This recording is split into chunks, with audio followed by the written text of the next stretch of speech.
Sea waves are green and wet, but up from where they die rise others vaster yet, and those are brown and dry. They are the sea made land, to come at the fisher town and bury in solid sand the men she could not drown. She may know cove and cape, but she does not know mankind. If by any change of shape she hopes to cut off mind, men left her a ship to sink. They can leave her a hut as well, and be but more free to think for the one more cast-off shell.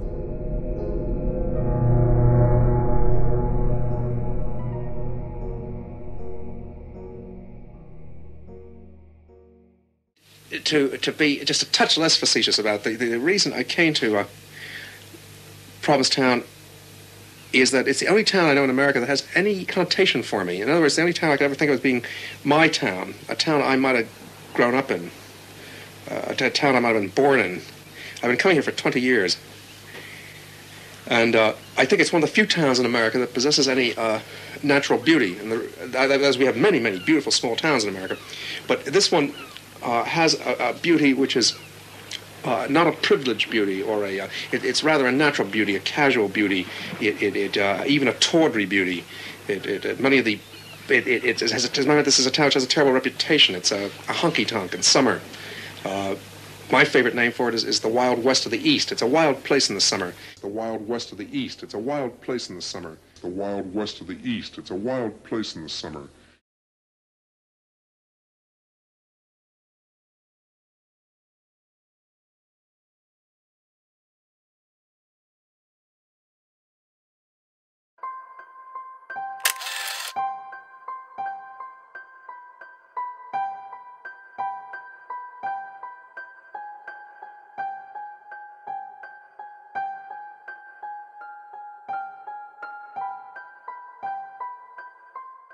Webster defines a lady as a woman who is refined, polite, and well-spoken. One that has proprietary rights or authority, especially as a feudal superior. She who receives the homage or the devotion from one, such as a knight or lover. The Virgin Mary carries this title, Our Lady. A lady has a superior social position, refinement, and gentle manners. But nothing of this story comes gently. What remains of the lady in the story I am about to tell is just that, a story. She has no voice, no authority, not even a name of her own. For all we know, her lover may have been her demise, and the reason why her lifeless remains were found in the dunes off the coast of Provincetown, Massachusetts. Along with her name, her identity was wiped away. Both hands were torn from her arms, her teeth ripped from her mouth, her clothes torn away. She was found weeks after her death, face down in the dune, lost to the world that once knew her. The Lady of the Dunes, at its core, is an unsolved crime. But over the years in Provincetown, it's sort of taken on, I guess you'd call it almost a ghost story, just because it's unsolved. And it was so vicious that it just kind of hangs in the air ever since. My name's Steve DeRoche, and I'm a journalist here in Provincetown for the past 20 years. One thing that you have to understand about life out here is everything gets romanticized, and mythology can take over very quickly, and that can make being a journalist difficult. That sort of expression, believe half of what you see and none of what you hear, you absolutely better apply it to Provincetown.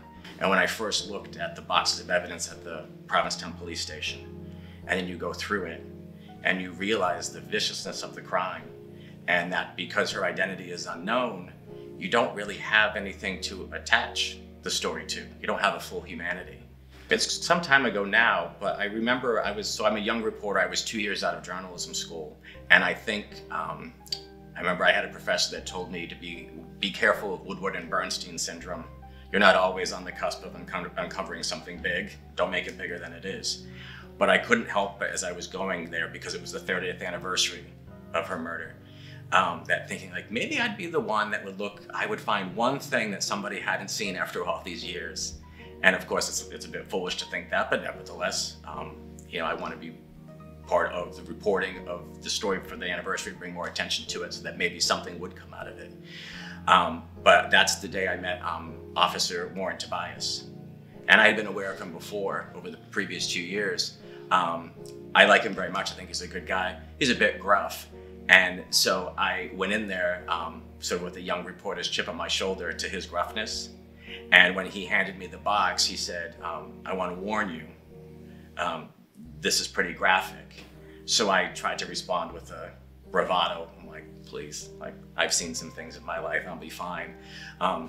But then when I started going through it, I sat down very quickly because I thought I was going to faint, because the photographs of when they had found her are really grisly. And it brings very quickly to mind just the viciousness of what must have happened to her. And I think forensics at the time had estimated she had been dead from maybe 10 weeks to 3 weeks. I think the forensics was less specific back then.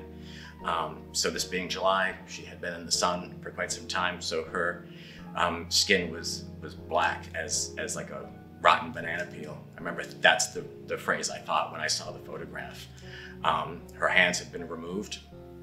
She'd been nearly decapitated, her teeth destroyed, and at different wounds, her hands and different parts of her body, there were maggots.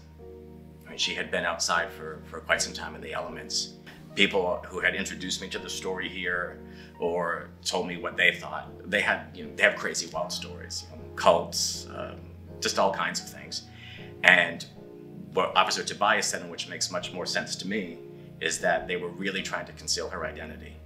And I was told that back in 1974 that being fingerprinted was rare. Either you had worked for the government or had been in the military, or you'd been arrested. Provincetown in the 1970s was a popular place for drug runners. One, it's relatively close to Boston, about an hour and a half away. It's fairly remote, being at the tip, and then there's more access to waterways than there is anything else in Provincetown. Yeah. So it was a place that was fairly popular for drug running. My name is Jeanette de Beauvoir, and I am the author of primarily mystery and historical fiction, a good part of which takes place here in Provincetown. Well, my name is Dennis Minsky. I don't know that I have a title. I am, my title is naturalist on the Whale Watch, where it's my principal employment. I've also been a wildlife biologist for the national park, and I've done some contract work for the town. It was amazingly different than it is now, and yet in some ways very much the same. So the major difference is in the money.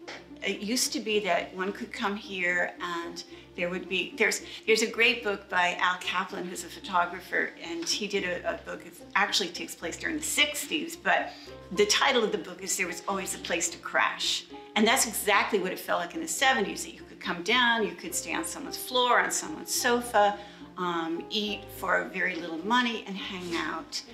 So you look at Provincetown. Now, Provincetown used to be a lot larger than it is today. There were over 4,000 people here in the 19th century. Mid-19th century, the first Portuguese came over. They were all men. They lived in like a boarding house or something. But by the end of the 19th century, I think about a quarter of the town was Portuguese. So going into the 20th century, you had the Portuguese and the Yankees.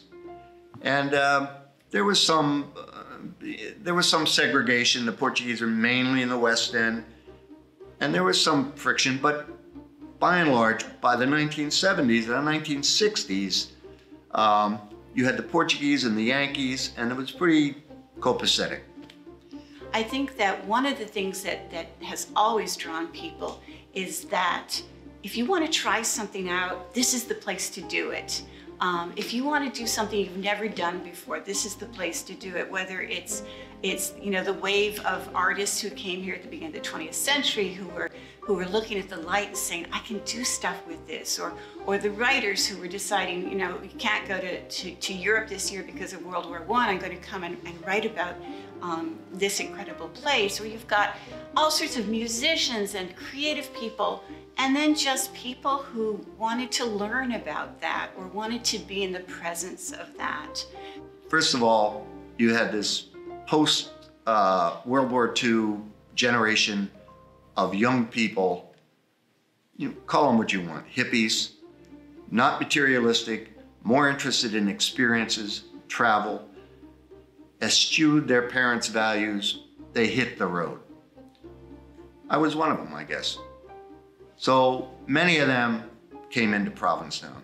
Another thing you had, even though there were gay people all along, because of the civil rights movement, the environmental rights movement, Stonewall was at the bar in New York. So Provincetown became a haven, a publicly acknowledged haven for gay people. So I was not part of that scene at all at any time, although I've become friends with John since then. It was definitely, and I do think that this again is part of this Land's End kind of mentality, but it was definitely in your face kind of, we're going to live and do what we want, and this is a space where we can do that. And if you can't do that in hometown America, that's fine. And if it shocks the hell out of you people, that's fine too, because we're living what we live in Provincetown. There was some friction about all these young people. Also, there were a lot of drugs. There were constantly young people coming into town. Women, men, flowers in their hair, you know, smelling of marijuana. And you'd see them for a while, and then you wouldn't see them. They're moving in, moving out. Some of them stayed. I stayed. Late 60s, early 70s, I could not drive down Route 6 without getting pulled over. I would get pulled over. I can't, many times, because of the way I looked. Get out of the car, you know, this, that, and the other thing. And I was actually arrested once for nothing, you know. Because the police were there was some tension between the town people and all these young people coming in. Norman Mailer wrote an essay called The White and that's what the hipsters were, the white. So there was that atmosphere in town. But not with Jimmy Meads, by the way, not with Chief Meads. I would make that exception. He was a paragon. Jimmy Meads was way ahead of his time in terms of tolerance and understanding. You know, a guy I used to work with, I won't mention his name, but he got flipped out one night, and he thought he was a Viet Cong. Yeah, I mean, he was doing acid or something. And he put on the black paint, and he had a knife between his teeth, and he crawled up to Jimmy Mead's house, and he slashed his tires on his personal car. And my father had to pay for the tire. He was pissed. The knife went into the tire, and he had to buy a new tire. He was so mad. My father felt his arm swing, and he ducked, and the guy stuck a blade in the tire about this big. So my father grabbed him until the police cruisers came. And the funny thing was, they had German Shepherds at the time, and the German Shepherds were barking away, and the guy started screaming, "Please don't throw me to the lions." Well, it ended up the guy was on heroin, and he just happened to, you know, wander into the police chief's yard, and then he ended up going to jail. Jimmy Meads tried to help that man. He tried to rehabilitate that man, and he basically was rehabilitated. My name is James J. Meads, Jr. I am Michael Meads. He was a straight shooter. As far as him running the police station, I think people knew what they were up against. He didn't tiptoe around anything. But then again, when he came home, he was a family man. We spent a lot of time doing things that, you know, most kids probably didn't get to do with their father. Hunting, fishing, shell fishing, doing lots of stuff. But at the end of the day, when he went back to the office, it was, you know, it was all business. And he was tough, but I know there's been a few people who have told me he was very fair, and he was the best police chief that the town had ever had, and that best police chief they had ever worked for. I just remember because I always would go after school. His office was in the basement of the town hall, and I would go down there and visit him. And I just remember the pictures. I could always see the pictures of the girl laying there. And I won't get into detail, everybody knows what the pictures look like. The one thing that stuck out in my mind is when they rebuilt her face in a photo. And I'll never forget it, that was the scariest part of the whole thing. But as far as us getting involved with any of that, other than going down there and seeing what we saw, we didn't really, we were young and he just kind of protected us. We didn't need to get involved. And I remember it was the day before my birthday. mm-hmm. And I said, what are we gonna do, Dad? We always got in the boat and went to the point, and I brought friends, and we didn't go. Didn't go. We didn't do anything until like October. Went to Boston, and he just kept saying, I'm too busy, and he never said that. And you can tell he had it on his face, you can tell he was, he's busy. It was, it was going on, and they didn't, there's a little buzz in the town about it, but, probably in the first few days, nobody knew anything. To most, this story begins in the summer of 1974 when a young girl, while chasing a neighbor's dog, stumbles upon her body, covered from head to toe with maggots in the smoldering July heat. My name is Mildred Champlin. I have spent the last 68 summers here. That's how I'm connected with the people in the Dune Shack 5 houses down, who were renting the house for the summer. And the little girl was walking her dog one day, as far as I remember, and found this body. Well, my family was from New York City, but we first fell in love with Provincetown probably around like 1966. And that was because there were, my parents had friends that were artists and went there and were spending summers there. Because my father was a musician, he was a piano player, he could take time off from his New York City job and work in Provincetown all summer long, which was able to allow, our family to spend the whole summers there. So there were a bunch of people that were friends. Our families were friends with several other families who also spent either some or all of the summers in Provincetown. So there was a lot of this hanging out en masse with all of us kids playing together. And one of the families, actually there were two friends of my parents that used to rent the shack for a week at a time, I think. So during those times, the Dune Shack became party central for everybody, where we would go out there and spend the whole day swimming and running around the sand dunes, which, us kids did quite a lot. We ran all over those dunes all day. Well, the adults hung out, at the shack or at the beach and had cookouts and drank until late in the afternoon. Sometimes, if we could catch a ride with someone that had an oversand vehicle, we would, but we didn't own a car. So mostly our family rode our bikes out to the visitor center, and we would hike out to the shack and back.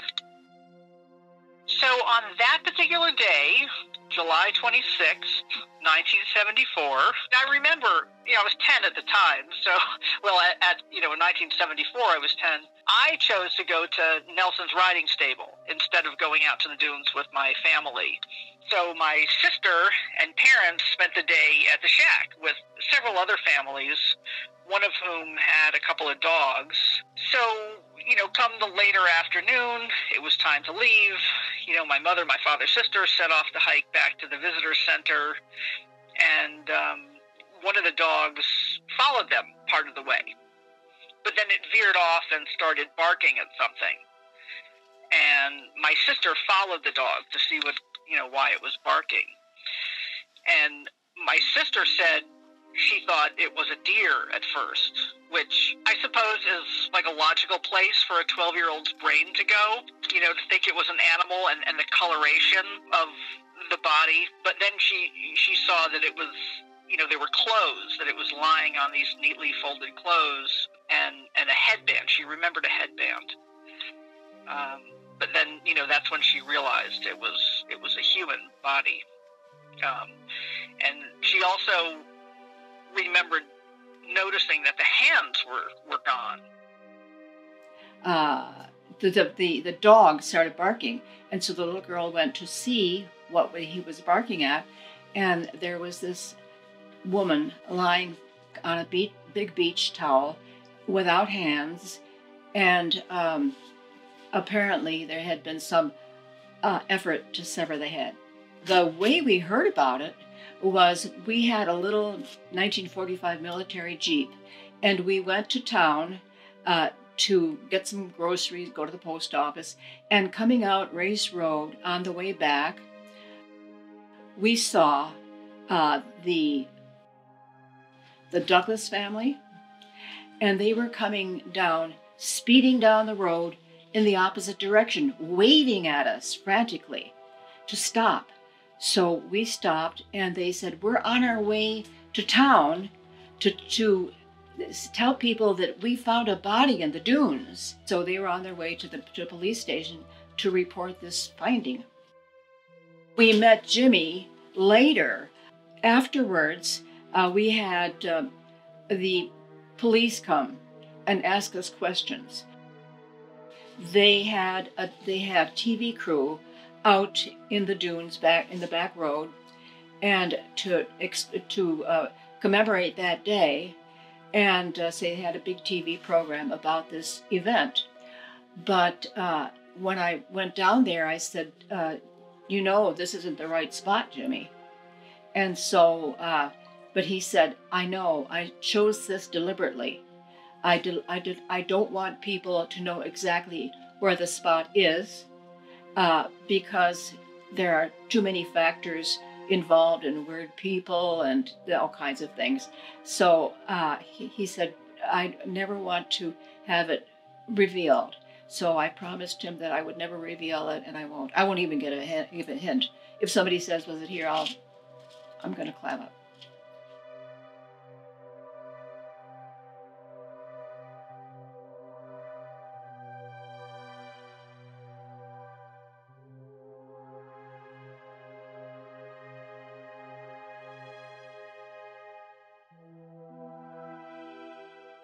My sister, you know, I do know that she was affected by it for sure, and her feelings were complex and conflicting because you know, this is this gruesome discovery. It's a gruesome thing to remember, but also, you know, it garnered her a certain level of celebrity, which for a 12-year-old girl is, you know, intoxicating.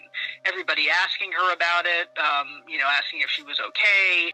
I know that she wondered about that woman. You know, who was she? You know, what happened to her, and felt bad for her. In later years, we would visit the gravesite.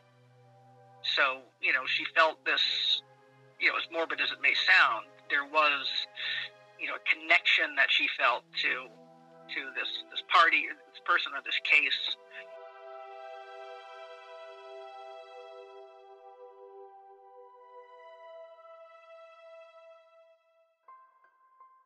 Decades later, many questions still remain.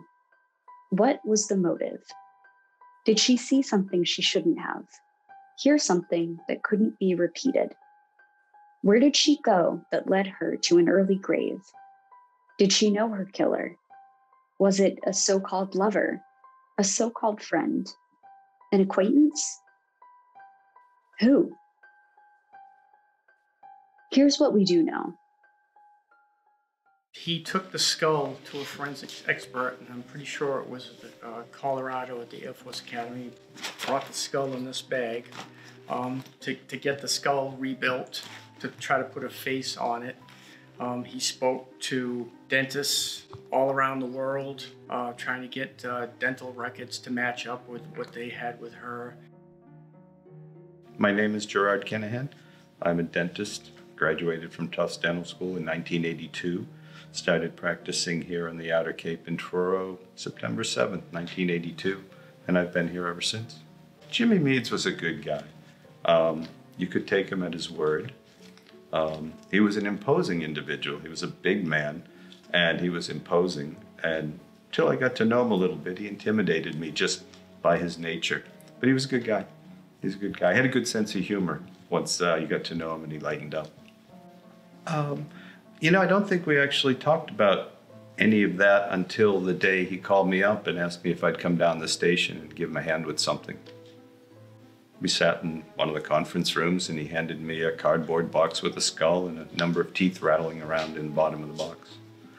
And there was some paperwork, and then I put the teeth back in the appropriate sockets and made notations as to missing and existing restorations and the type of restorations that I saw. My initial thing was like, I'm getting a cardboard box with a skull and a bunch of teeth rattling around in the bottom. That's kind of funny. That was my first thought. And then I thought, this is kind of cool, let me see. So one of the first courses you take in dental school is called dental anatomy. And it's all the little cusps and fossa, the points, the pits, and all the different things that make each tooth identifiable. And back in 1979, I remember thinking, I don't get this. But I do remember when I was setting those teeth into their sockets in the skull, I remember thinking, oh yeah, that's a very useful course, wasn't it? If I remember correctly, most of the teeth were present, maybe even all of them. So, and they fit into the sockets of the skull I was handed, so I believe they were her teeth. She had mostly a mouthful of run-of-the-mill silver fillings, amalgam restorations, which were real common in the 70s, 60s, 80s, 90s, still pretty common. And there were a couple of gold inlays, which sort of struck me as out of sync with the rest of the restorative work I saw. Nothing extensive, nothing overly fancy. I thought it was rather interesting that there's a sort of a real difference in terms of standard of care and cost to do those restorations. On reading what Dr. Schwartz wrote for this article, or what they quoted Dr. Schwartz in this article, I don't believe there was $3,000 or $4,000 worth of dental work as I remember it. So I'd say 8 molars and 8 premolars. So, and I believe all of them were restored in one form or another. So let's say she had 6 amalgams, that's about $600, and a couple of inlays, close to $600. So yeah, maybe at that time about $1,200 worth of dentistry as I remember it.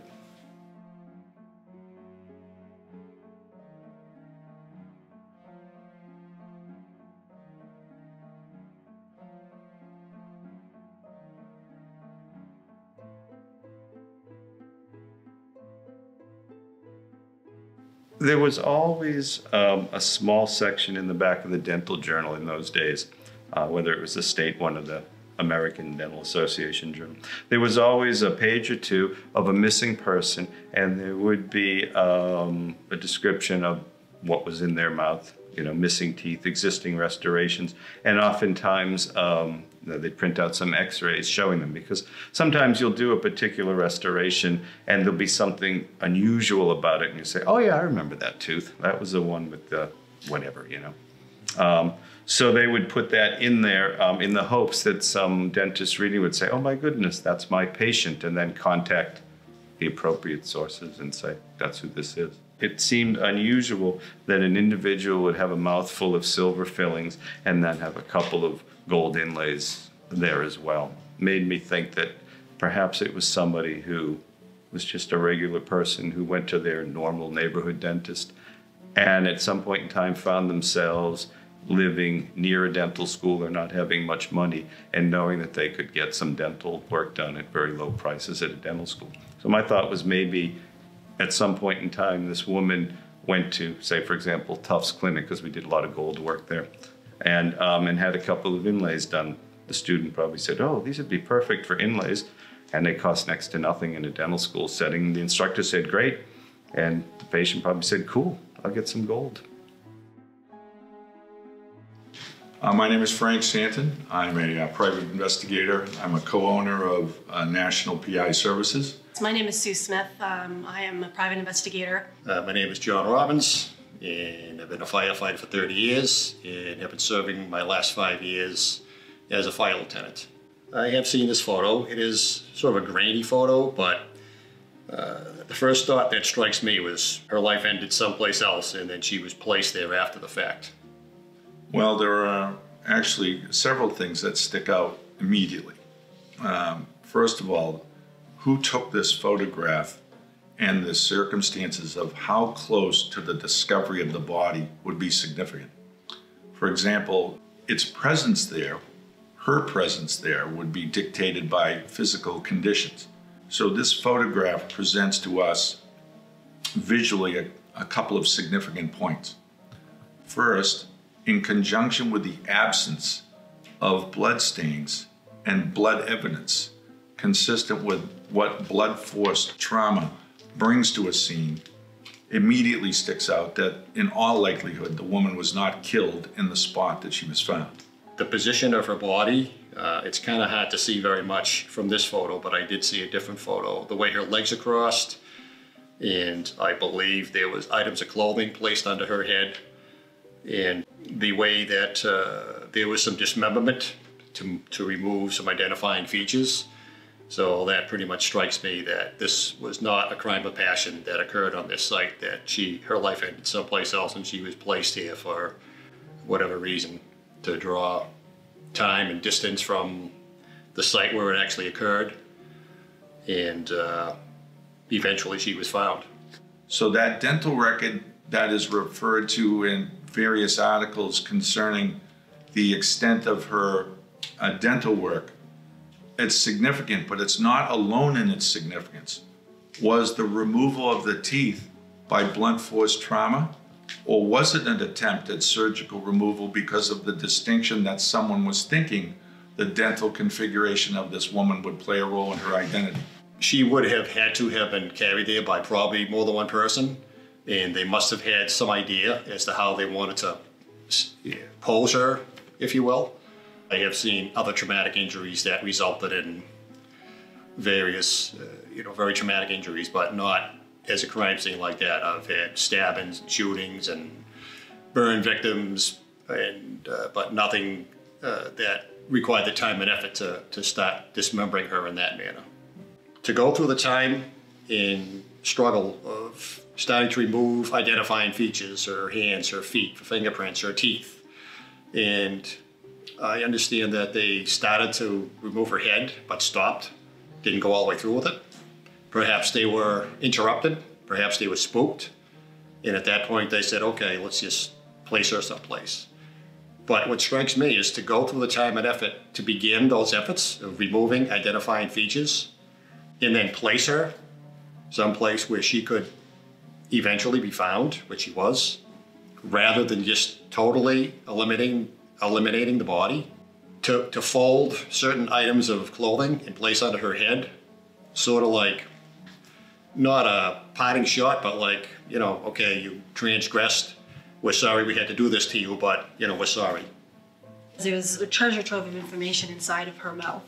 And I get removing the hands.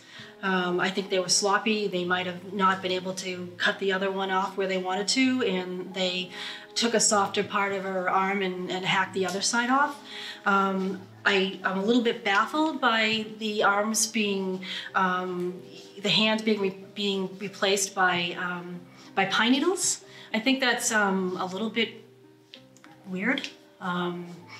Taking the time to do that is kind of sinister, I think. Perhaps someone may be mentally ill, some sort of fetish perhaps. And I get since she was never, no one ever found out who she was, I get the sense that she's probably from either another state or another country. I think, Provincetown is a small community in essence. It's just seems like everybody knows everybody. This girl, in my opinion, probably just is not from around here. I don't think she's born and raised here because of the efforts to try and identify her locally. I'm sure that word of mouth within Provincetown carried very quickly that an unknown woman was found in the town.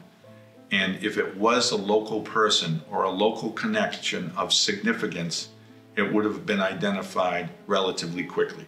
I think it hints to her not being, or being from somewhere else, very possibly from another country. It's well known that Provincetown is eclectic in its occupants, people in the art world, you know, just the nature of the location, vacationing and whatnot, that it would be very easy to realize that potentially this woman is from Canada or another country, landed in Provincetown for a temporary purpose, and unfortunately met her end here, but the difficulties in where she was from or the means by which she left her living situation may have clouded the circumstances so that her identification would be that much more difficult. Look at Provincetown's transient nature of some of the population. July, vacationing people, hotel records. When you look at a person or family that is in town for 1 or 2 weeks for vacation, that 3-week window is very significant to eliminate and also isolate persons that could have been accountable.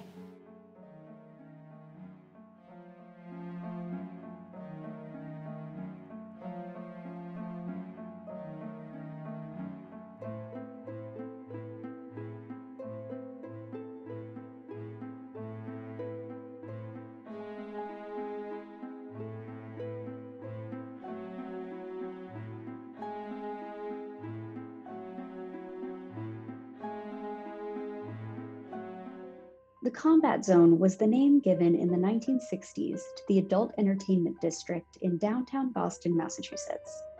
Centered on Washington Street between Boylston Street and Neelan Street, the area was once the site of many strip clubs, peep shows, X-rated movie theaters, and adult bookstores.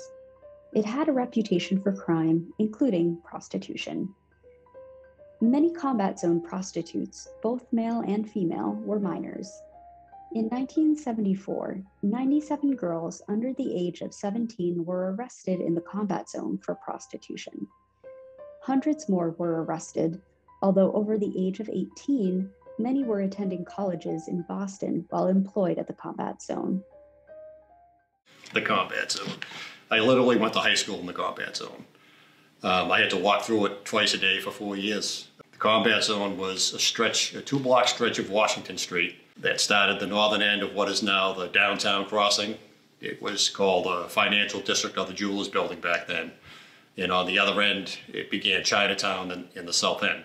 My high school was literally a block down from that end of the Combat Zone. It was an attraction for those looking for a change of pace, of excitement, just to try. I mean, I obviously grew up there. You just kind of take it for granted. But I suppose there was a draw for other people to go spend the night in the zone. Sometimes it was fun, sometimes it didn't end well.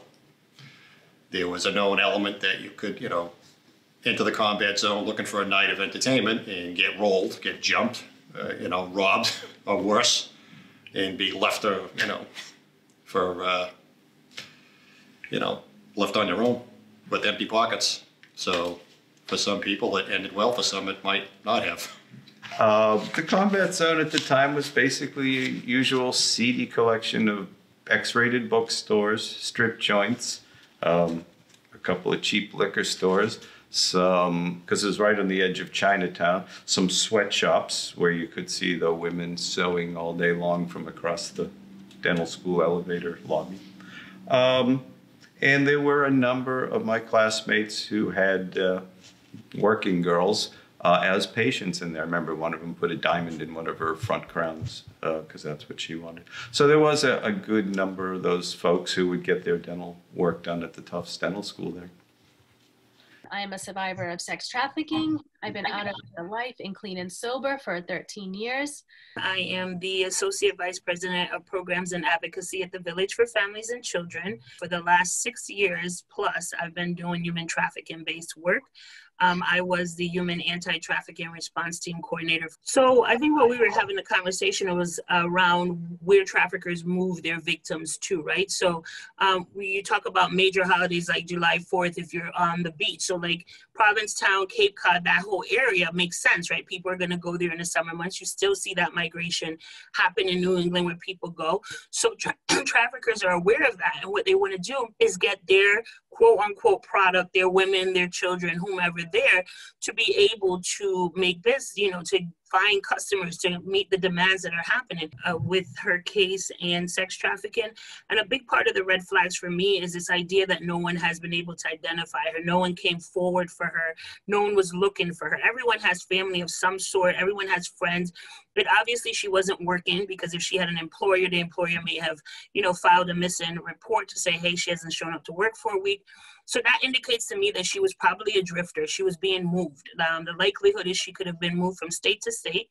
So she could have been in forced prostitution, or based on her circumstances, she was made the decision or the choice to survive, to engage in commercial sex act. Either one is not really clear.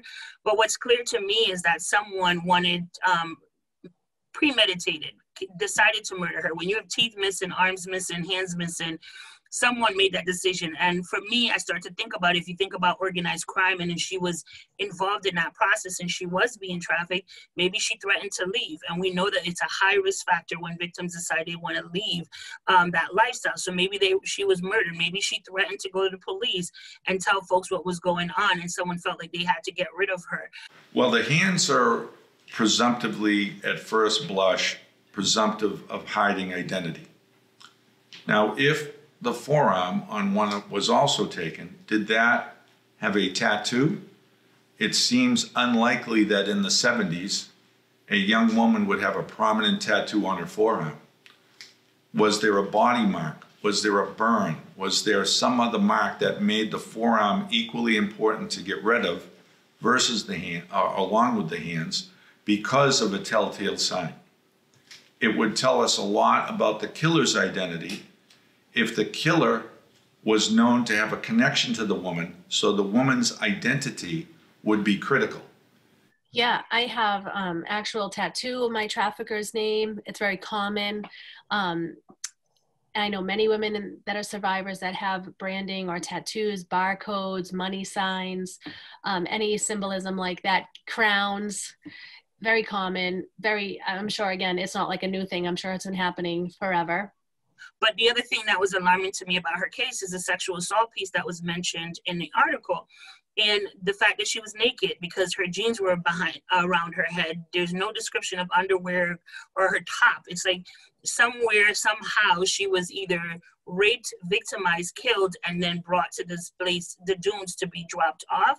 And so you see that a lot of times with victims of this crime, when you no longer meet the requirements, you no longer are profitable, or you become a threat to that trafficker, or a buyer decides to become extremely violent with you and maybe go too far because you said, no, I don't want to do that particular sex act, that your life is at risk. And I really feel like some of the components of her case gives me the vibes that even though they weren't calling it sex trafficking then, that she was caught up in a ring of sex trafficking, and that's what sort of ended her life. Yeah, I can echo everything Yvette said, but also just this discarding of a human. That's exactly what it feels like to me, because like Yvette said earlier, we're made to be products, right? We're not seen as human, so we're seen as a price tag. And when you're no longer useful, either you're discarded. You're just tossed to the side, never mind, that human dignity, and just that it's just missing. You're not seen as a human that deserves dignity or compassion or anything like that. So that's really what struck me, was just how she was just completely discarded and forgotten about. Yeah, so my name is Jeff Durant, and I'm a retired police chief of the Provincetown Police Department. Connection with the Lady in the Dunes is probably a year and a half, 2 years into my tenure as police chief in Provincetown. Opened the case, or reopened the case, I should say, and tried to blow some dust off it. And that involvement included taking Lady in Dunes' physical skull down to Washington, D.C. to the missing exploited children, and had her likeness reconstructed. Right. Well, just quick little background. I was down there for training for missing and exploited children. There was a national training session. I was one of probably 40 or 50 officers, and I was approached by the executive director at the time during a break, asking if the Provincetown police chief was in the room. I had raised my hand and said I was, and he pulled me aside and said, "Listen, at break, I'd really love to chat with you about your one of the most famous cases in the country, unsolved mystery, is the Lady in the Dunes." After a brief discussion, he asked if the department and I'd be willing to do a reconstruction of the Lady in the Dunes. A few weeks or a month or so later, I transported the skull down to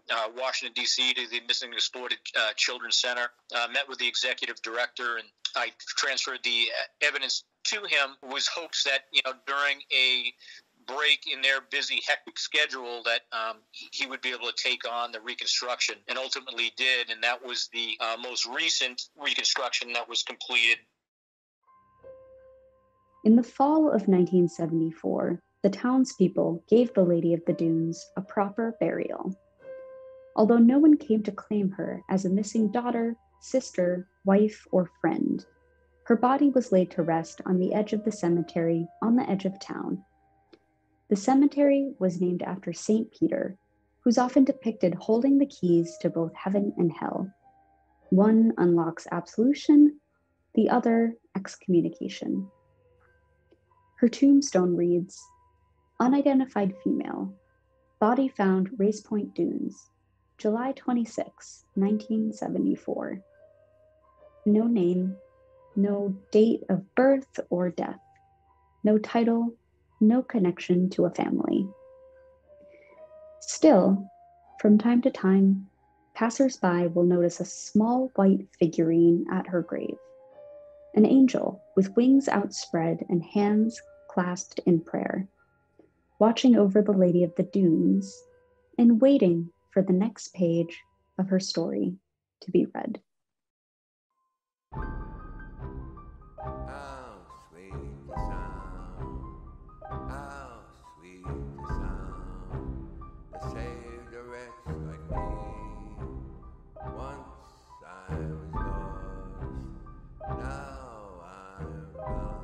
But this is Haddon Clark, who is a very different kind of serial killer than they were. He wasn't as much of a random confessor. I mean, he does have paranoid schizophrenia, so he's not always rooted in reality when he says things. Like, a lot of the confessions they have from Haddon Clark, he gave to his cellmate who he thought was Jesus, and he thought he was confessing. His grandparents lived there. They lived on Cape Cod. Wellfleet, like 2 towns down. Right. So in the vague area, he said he hid bodies in the dunes. We do know that of his victims, he did bury one of them. So he actually buried both of them, I believe. Yeah, he buried both of them.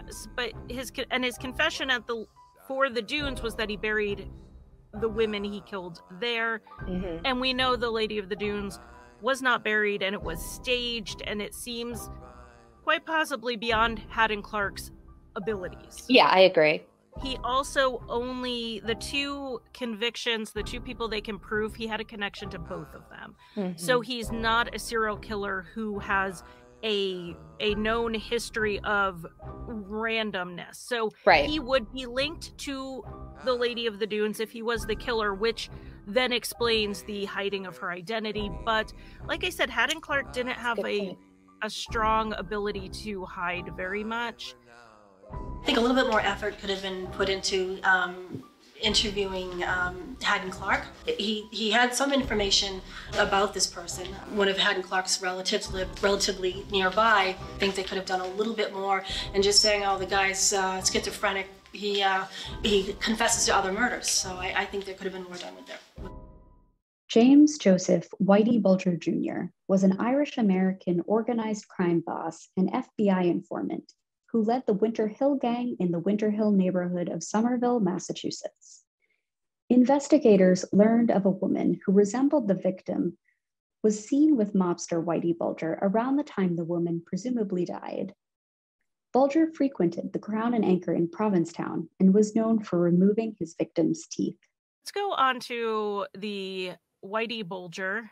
So you grew up in Massachusetts, so Whitey Bulger's always been in your consciousness. He was the leader of the Winter Hill Gang, which was out of Somerville, Massachusetts, which is part of the greater Boston area. And he was a bad guy. He who liked to remove teeth. Yeah, and he liked to kill people. He liked to remove teeth. He killed people who crossed him in some way, or he thought might cross him in some way. I think he's most well known for being on the run for so long. Like, he really evaded the police. I think that's probably what most people, if they hear about Whitey Bulger, they're like, oh, that old man they finally arrested. Yeah. And he was living it up with his girlfriend. He was, and he did not live it up very long in prison because he was killed in prison at the age of 89. Yeah. Someone murdered him in 2018. Because I think this woman led me to believe that, you know, the mob was frequently visiting the town. When I say the mob, that was Whitey Bulger and his crew.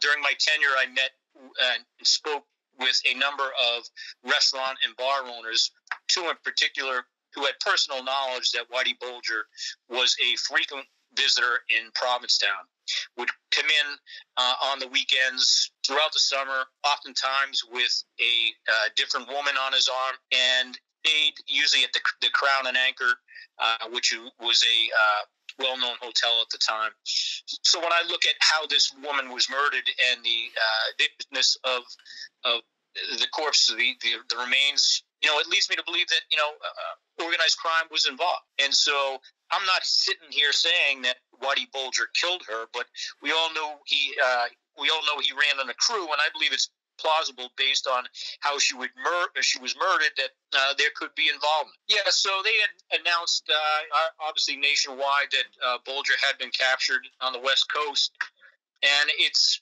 you know, it was all over the news, and his attorney was representing him. I really do. I can't recall the attorney's name at this moment, but male out of Boston. And while I was working this case, he got wind that I was looking to speak to his client, Whitey Bulger, regarding any information he could share with identifying the lady in the dunes. I spoke to his attorney. He actually called me in the office at the time and said that he spoke to his client, and his client was not willing to speak to me regarding the lady in the dunes case.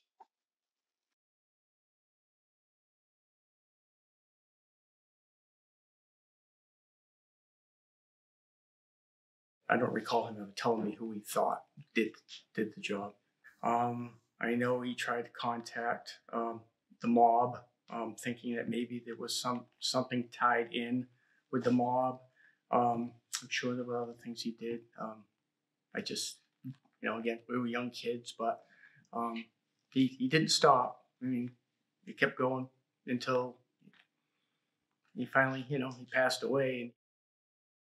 So the owner of the Crown and Anchor bar, tavern, inn thing. One of my favorite places.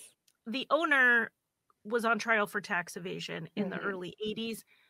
Whitey Bulger's name came up as someone who stayed there, someone who the owner had threatened someone with, basically saying, don't talk, Whitey Bulger will kill I'm friends with Whitey, and exactly. Yeah, for $10,000 I can have this taken care of. The general manager testified to that. So Whitey Bulger is in court records as having ties to Provincetown in the 1970s. So this isn't a far off, oh, there was a gangster in Boston. No, he was tied to the area. The Crown and Anchor is interesting because it comes up in another tip where an author who grew up there said that she recognizes the blanket the lady was found on as one from the Crown and Anchor. Right. So that's another, so that kind of, it was interesting to read that and then go see that Whitey Bulger's name came up in ties to the Crown and Anchor as well. My name is Carolyn Tackey, and I was an employee at the Crown and Anchor during the 70s. Stan started off here as a music teacher, and he was the easiest boss. He was like kind and nice to everybody, you know, included. We felt like a family. And I think a lot of the businesses in P-Town at that time had that same feeling. Stan was a sweetheart. He'd melt. He couldn't break up a drag queen fight. He'd get all nervous and go, oh my God, they're fighting. You know, he wasn't, from my perspective, he didn't have a mean bone in his body. He was a softie through and through. He cared about his staff. He cared about his friends. He cared about his workers. He cared, you know, he just, murderer, no way. Easter Bunny, yeah, maybe. The Whitey Bulger connection, as far as I know, and it kind of didn't come up until I think that they had almost caught him. Like, you know, people here had even forgotten, or just, I mean, they certainly didn't necessarily know him as an entity back then, say the summer of 1974. But he was he was already sort of he was not sort of, he was a criminal in Boston. And that, again, this was a place that you could kind of, the 70s was the last gasp of lawlessness. And this place had been lawless in many ways for decades. So if you were, I don't know, rolling some sort of hustle, if you were a hustler, which is rumored that he was, selling drugs, laundering money, what have you, this is a good place to do it because no one's really looking at you, no one's looking for you, and everyone's just sort of got their blinders on. And so any biography I've read of Whitey Bulger, any story, it only warrants a few pages, but he was always a figure, or I should say he was always present at the Crown and Anchor. And I had heard that he and Stan had become friendly. I don't know if it was when they finally caught him or when he was killed in prison. But it was rumored, and it seemed to come from reliable sources, that he was just a young hustler at the Crown. And you could sit at the bar and pick up your trick for that night, week, what have you, in addition to running whatever other hustles he was running. Who knows? Mediumship is the practice of purportedly mediating communication between spirits of the dead and living human beings. Practitioners are known as mediums or spirit mediums. Belief in psychic ability is widespread despite the absence of objective evidence for its existence.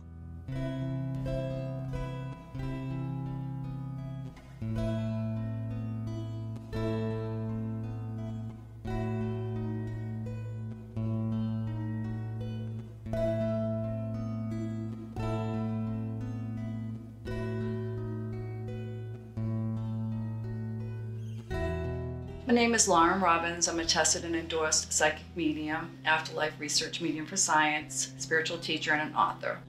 Hi, my name is Susan Ahern. I am the Cape Cod Happy Medium. And I'm Jo Petrie from Heartfelt Angel Connections. When I connected to her, I really got this strong calling that I really had to help her to put her soul at peace. And I do feel like she's still earthbound. That means that she's in this dimension still, and she needs to have this case solved. So I want to help her. I also found her to be a very compassionate person. When I visited the grave, I did make a better connection to her. And she's very caring, but quite naive. She really believed a lot of things with people and had a very open and big heart. She told me she was from the mid-Atlantic states originally. She said Pennsylvania or somewhere around there. She brought up her mom. She said she was an only child, and that her mom was a teacher. Her mom is crossed, passed away from cancer. But when I asked her about her dad, she refused to speak about him. So I don't know if it's because she didn't know him. Maybe he left. I wasn't really sure. But she also did say to me that she started drinking and doing drugs when she was younger, and that she was estranged from her mom, and she hadn't spoken to her mom in many, many years. It was more of a personal relationship. She liked to come down here. She was coming down here anyway. So she came down with two gentlemen. She heard something when she was leaving Provincetown.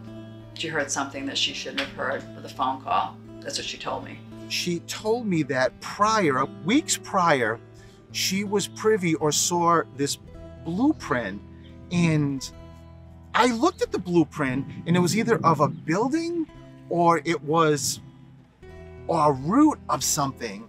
There was something back in 1974 that she said was about to happen. I don't know if it was here, if it was in New York, but there was some kind of setup, some kind of crime that was going to happen. It was all in reference to money. And she said that she kept referencing him, one guy, Same type of personality, has killed before. Different motives, yes, because this was a situation of just somebody overhearing a wrong place, wrong time situation, and it wasn't meant to happen. So it wasn't intentional initially, but it ended up becoming, you know, a situation where she had to be killed. I feel like she actually had a miscarriage already and was very much tied to one of the killers. So she was more in love with him than he was with her, but he loved her. Before the reading, I actually reach out to the person's spirits and ask one person to step forward and dictate to me what they want me to give as a message to the person I'm reading. So I did that with Lady of the Dunes and said, you know, I'm going to jot down some things. So I actually, here's my little note, and everything that she told me, I wrote here. And she said that in this particular note that I transcribed, he first told me to take these pills to make it look like an overdose. And I refused. And she did tell me that she talked to him about being pregnant. I don't know if it was sort of like, you know, a ploy that maybe she wasn't pregnant. I don't know if the autopsy showed something, but I know that he got very, very upset and started, from what she told me, started saying that she was cheating on him. I feel like there was maybe another piece of jewelry that was taken off. Well, actually, the hands were removed, but I feel like there was a piece of jewelry too, like a ring. And when she refused to take pills and she knew what he was trying to do, she said she was hit in the head, she blacked out, and she never regained consciousness. And she said, he killed me because of the above mentioned incidents, which means the pregnancy talk about the, you know, her being drunk and running her mouth. And she also said that he ripped off her jewelry. I don't know what else she had, because, you know, at first I thought it was earrings, but I wasn't really sure if it was a ring, if it was earrings, but she said that came off. Really primarily one, I should say, but there were two people together. But the killer that did do the severing of body parts and removal of the teeth was a very big man. He had a wide chest, he had bushy brown hair, and he was very, very strong. And he had done this before. She did say that the gentleman that killed her was bipolar, schizophrenic. There was something mentally going on in addition to how he acted. And clearly, if, you know, he killed somebody, something had to be going on. But she also did say that he lost a son. She said that she didn't know if it was a miscarriage, but she did say that he lost a son. And from that point on, he was sort of thrown, which sort of exaggerated his mental issue going on. Did she know Whitey Bulger?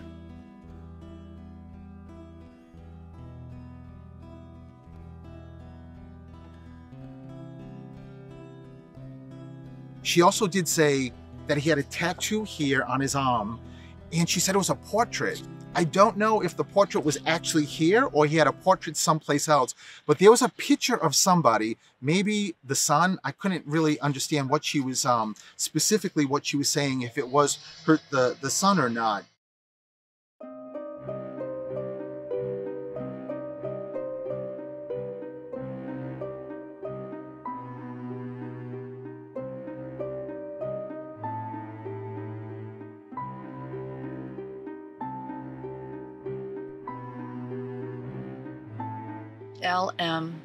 LM. First name, last name, LM. I really feel that I connected with the little girl that found her. I saw the LM, but I feel she was trying to tell me that there was a connection with a Laura or a Lauren. I think Frank a little bit dismissed it because he ended up telling me that the little girl's name was Leslie Metcalf, and I didn't know that. So I think he was dismissing the Lauren, but I feel the little girl was trying to tell me her name. I'm hearing like Lulu, almost like a nickname. Lulu. So I think there may have been like an L, which is ironic because that's my nickname, but anyway, I heard Lulu. How sweet the sound, how sweet the sound that saved a wretch like me. Once I was lost. To answer your questions, the police discover the girl's body. Yes, I do know this girl's name. I kept trophies. I discovered her body. Well, Fleet, I will tell you what happened that night in 1974.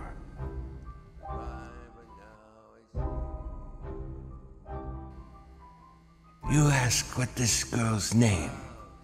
Her name was... First name, last name, L. Laura. I saw the LM. LM. LM. Laura.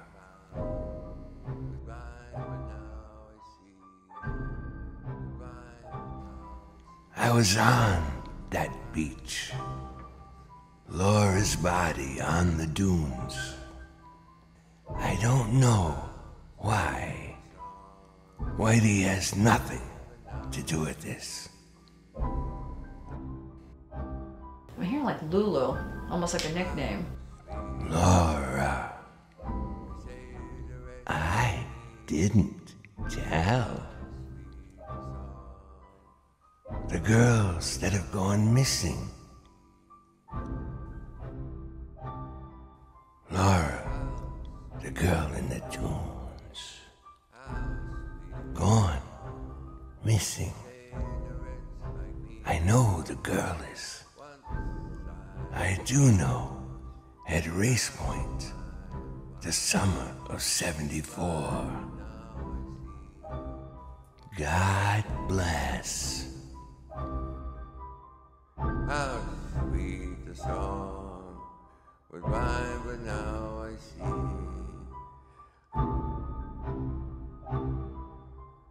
How sweet the song, the cigarettes like me. I went down to the dunes, I believe it was in April. I actually felt energy from a young spirit, a young little girl. And I could feel her running around and sort of, you know, when you connect with a younger child, it's more playful. And I really feel that I connected with the little girl that found her. When I went to that graveyard, I was led to this beautiful stone that had this beautiful pinkish purple wrap around it. Somebody put this big bow on it. It was beautiful. And I went over to it and I'm like, why am I standing here? And I distinctly heard, my name is to the left and to the right. And I looked over and the name to the left said Anna on it. And the one to the right said Helen. And I feel she was known as Anna. That was her name that she was known by. But she had multiple names. And I got the name, I've heard Morgan, I've heard Dennison, Helen Dennison, but there's also a connection with a Morgan too. I feel that she was known by the name of Anna. I feel that the name Lauren is also connected to her too. We were so after we did the dune tours, we went back to her gravesite, which is in Provincetown. We really were trying to tap in and ask her, like, because I'm like, look, I'm not going to be running all over Cape Cod trying to figure this out. I need you to help me. I'm willing to listen, but I need you to give us this information or not, because there's really nothing I can do, but supply everybody else with the information so we can resolve this for you. I started physically channeling, and I just welled up, and it wasn't my crying. It was her. She was crying through me, and I burst into tears. I was just crying and crying and crying, but it wasn't my crying. It wasn't me crying. Yeah. And so I'm crying, and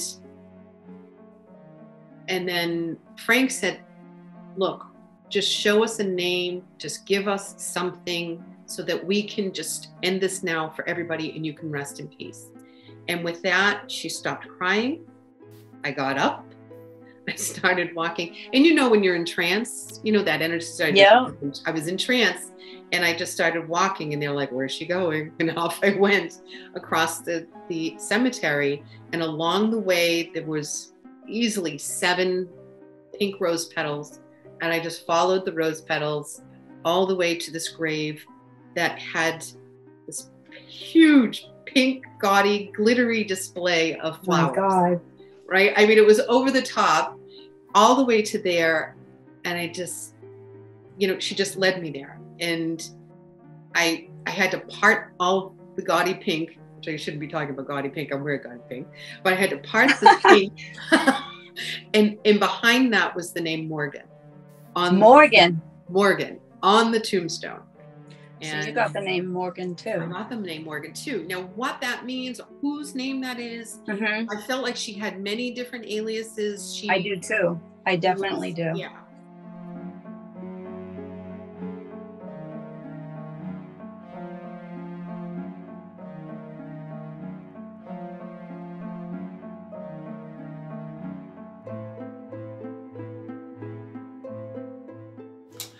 Your father just said that when he crossed over, Lady of the Dunes was there also and stepped forward. And he said, what is the most incredible thing is that how once he got into Spirit and got to see, Spirit tells me all the time that they get to see the blueprint of their lives. They get to see their choices and how they live their life.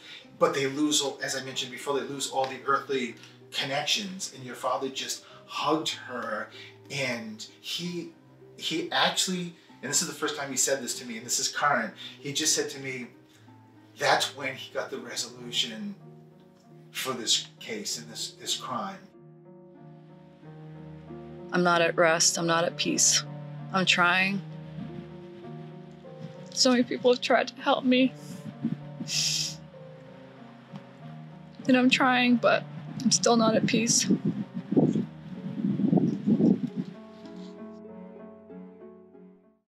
Genealogical DNA testing. A genealogical DNA test is a DNA-based test which looks at specific locations of a person's genome in order to find or verify ancestral genealogical relationships or to estimate the ethnic mixture of an individual as part of genetic genealogy. Definitely. So forensic genealogy is something that comes up a lot when we talk about these cases. I have cases on YouTube where recent ones, Colorado did a huge push to start solving cases with forensic genealogy. And it felt like every week, another case from Colorado from the 1980s where there was a sexual assault and a murder was being solved. Mm-hmm. And so, of course, we have the Golden State Killer, which really kicked this off. It has been used a lot in Doe cases to do the genetic genealogy on a 40, 50-year-old case is very expensive for a police department that has cases that just happen they need to work on. And it's not like we have an unlimited amount of funds. Right. We sometimes wonder, why aren't they moving on this? Why aren't they moving on that? Can't always afford it. No. And so the DNA Doe Project is a place where they do all of the work, but they do have to crowdfund the resources. So I do recommend going over there. You can make a general donation or you can make a donation towards a specific case. And so I just gave $100. We're $100 closer to identifying this person.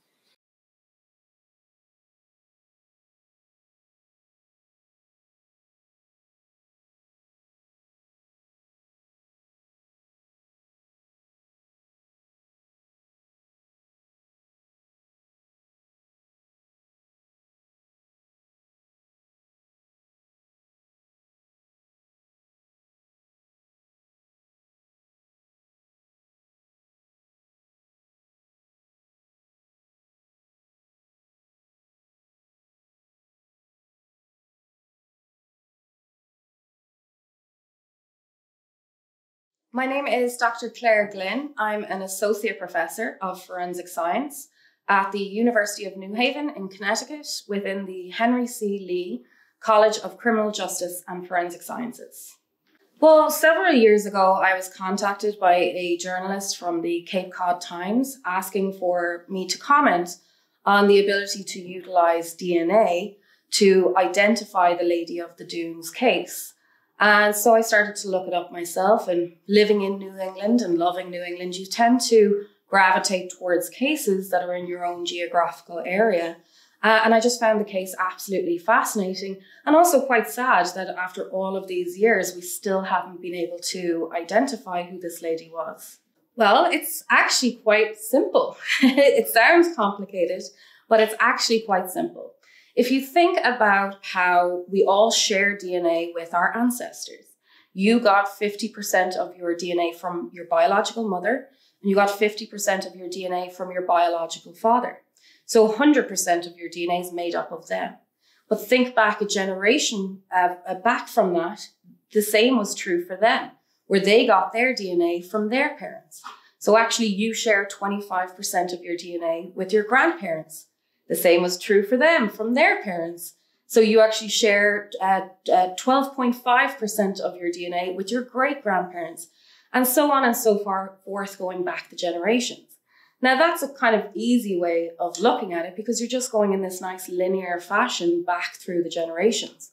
But think of it like a tree, and think how the branches go up and the tree grows tall, but also the branches spread out and grow outwards. So think of your parents' siblings, your grandparents' siblings, your aunts, your great-aunts, your great-uncles, and all of their children who become all of your first cousins, your second cousins, your third cousins, your fourth cousins, and so on and so forth. All of those people are all genetically related, and we all share some amount of DNA with each other because we all have common ancestors within this genetic family unit. So whenever you think about it, if I can identify or match a percentage of my DNA with a fourth or fifth cousin, I can identify who that person is, build their family tree up to identify who their parents were, who their grandparents were, until we get that common ancestor that matches with mine, and build it forward again to complete that tree. That's what we're doing in criminal cases and forensic investigations, is taking that whole world of genetic genealogy, let's leave out the forensic part for now, but taking that whole world of genetic genealogy where people are now using DNA to build their own family trees and identify genetic relatives of their own to complete their entire family tree. We're doing the same in forensic genetic genealogy. The issue is we don't know who the original person is. And that's what we're trying to lead it to and build the family tree to bring us to that information and that identification. The big breakthroughs happen when what is suddenly possible meets what is desperately needed. This is the ideal case to apply forensic genetic genealogy to because everything has already been exhausted. All of the DNA profiling, looking through NamUs, the National Missing and Unidentified Persons Database, she's not in there. Her DNA is not in there. They've exhumed her 3 times already, trying to identify her. I think at this point, they've exhausted everything that we've had available to us up until now, up until the emergence of forensic genetic genealogy. And this truly could be the tool that could blow this case open and finally get an identification of this lady and finally give her a name and finally give her a resting place and return her to her ancestors and her family. I think when it comes to the lady in the dunes, as I said before, things get romanticized here, and they can become myth and legend, and this has become almost a ghost story. That you forget that this is even true. It just sounds like a myth and legend, but I really, really think over the time I've been here, when I hear people talking about it, particularly people who live here, particularly people who were there at the time, that they want to shake it back into this place of saying, wait a minute, something awful, something terrible happened to this woman. You know, I said, if we can give you your name, we'll give you a decent stone and we'll give you a decent ceremony. Mm-hmm. She wanted that. The reason why I'm doing this is I want her name on her stone. I'm not looking for who killed her. And she isn't either. She says, I'm resting. I'm okay. I'm resting in peace. I just want my name on my stone. That's what she wants. She wants to know, you know, put her name on her stone. She deserves that. I would like people to know who she was as a person, you know, where she came from, how old she was, what her family was, and the story that leads up to how she was found in the dunes dead. It just seems a shame that nobody's been able to put it together.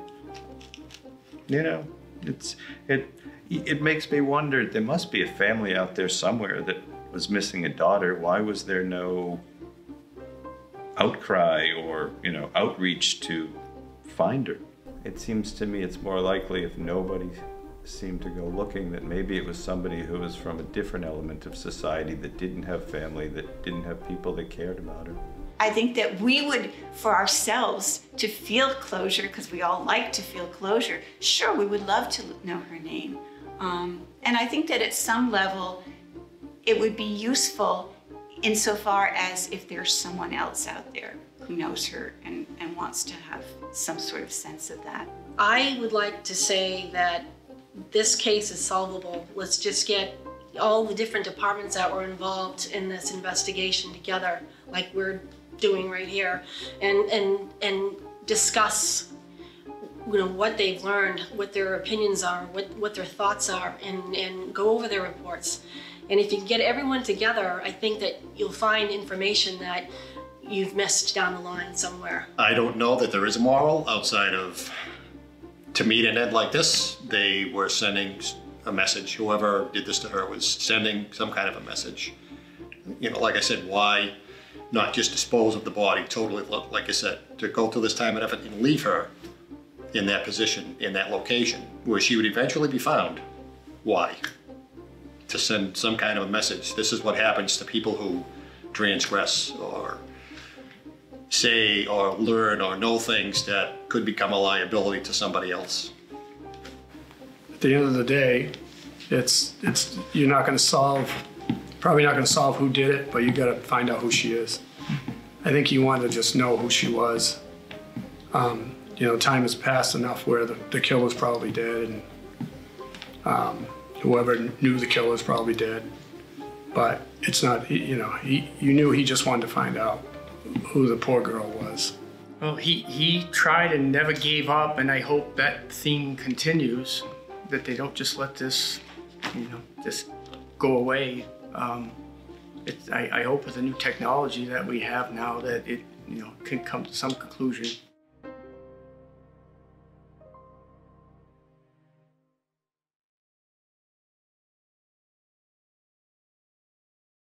Who's got something written by him?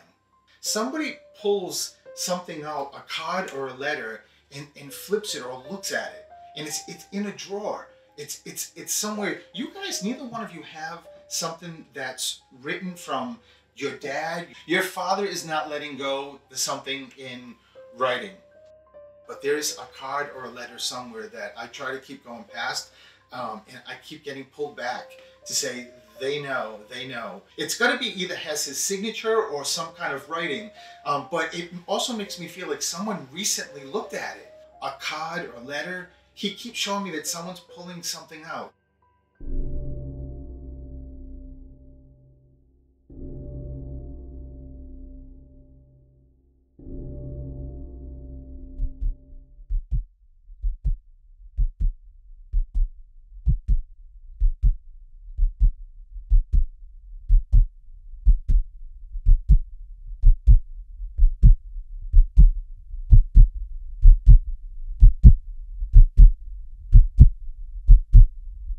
I put the teeth back in the appropriate sockets and made notations as to missing and existing restorations and the type of restorations that I saw. So my thought was maybe at some point in time this woman went to, say for example, Tufts Clinic, because we did a lot of gold work there. The combat zone was a 2-block stretch of Washington Street.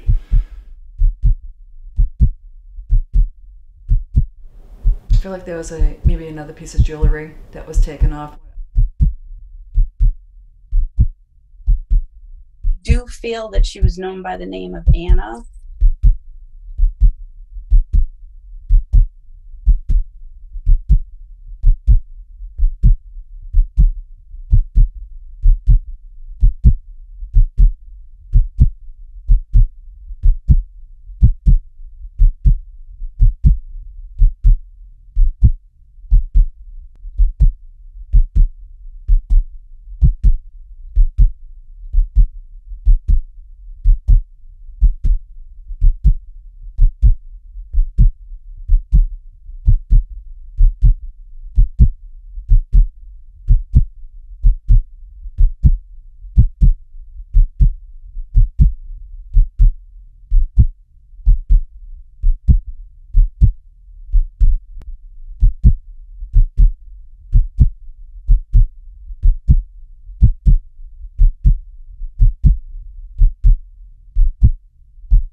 Thy soul shall find itself alone, mid dark thoughts of the gray tombstone, not one of all the crowd to pry into thine hour of secrecy.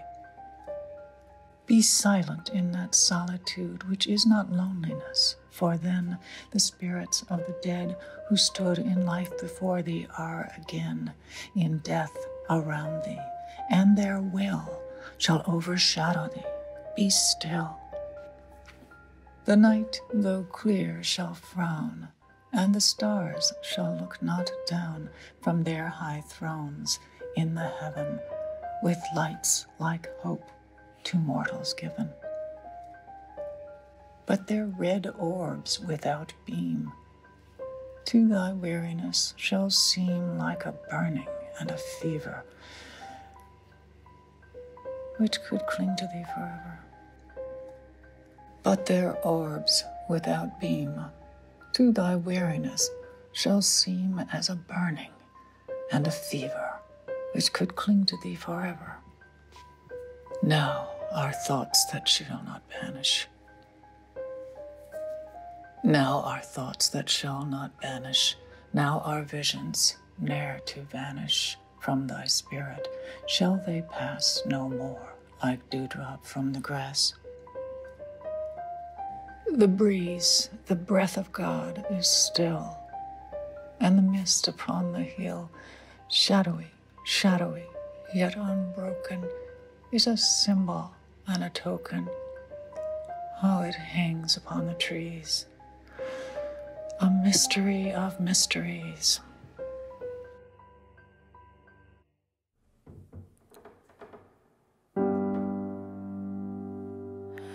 In the night, heard a warning, heard her call you home, and in the waking early morning, the bird that we knew had flown.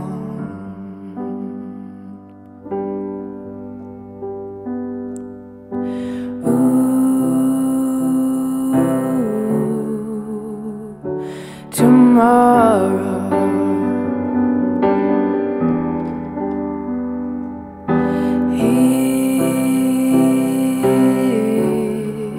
heals today.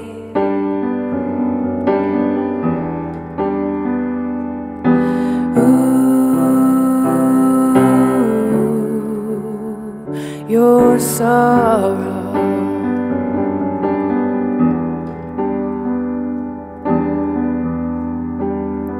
will fade,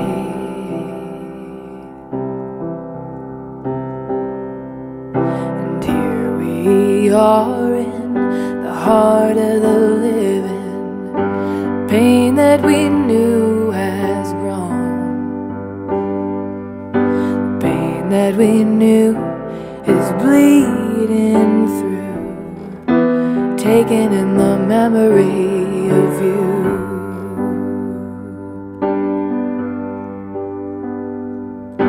Doves will cry, and suns will rise.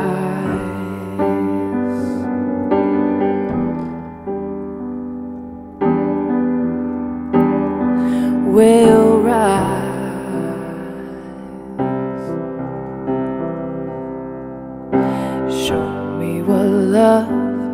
Show me what love is. The bird that we knew has flown, the bird that we knew flew to his home in the nape of a cloud.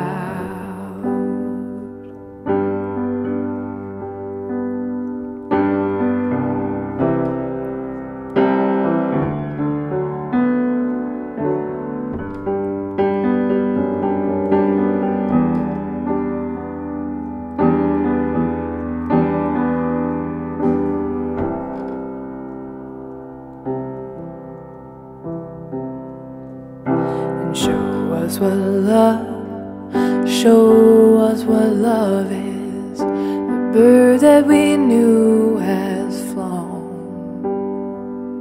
The bird that we knew flew to his home in the nape of a cloud.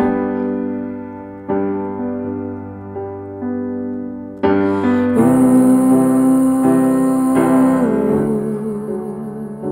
tomorrow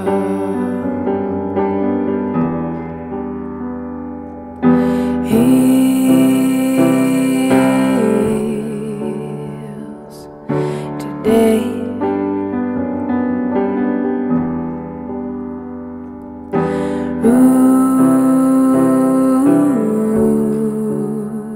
Your sorrow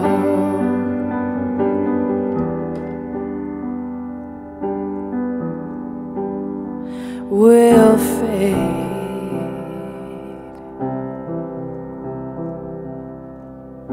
Show me what love is. Bird that we knew has flown. Bird that we knew flew to his home in the nape of a cloud.